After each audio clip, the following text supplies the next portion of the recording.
Alright, here's my latest project, a bird of prey canoe. Star Trek fans may understand where bird of prey comes from. Basically, I have a canoe with outrigger stabilizers. Stabilizers are made using old forearm crutches and crab pot buoys. In the front, I have a seat, rod holder, and an action cam.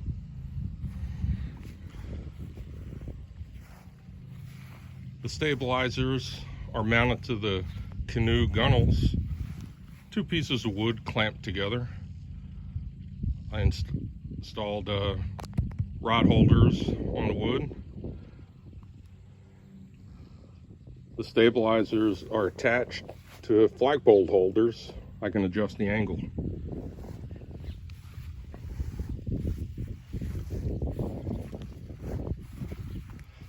Under the front seat, have a battery box.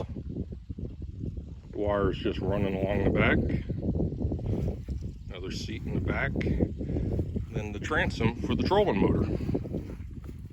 Basically attached to the canoe gunnels the same way, clamping system.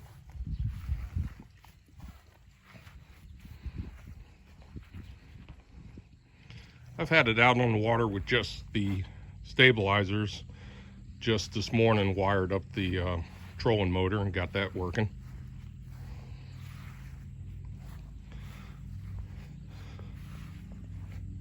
What I'm hoping to do is not only for fishing, but come hunting season, use it to slip back in creeks around the reservation, places where it really can't get to on foot, and see if it helps me.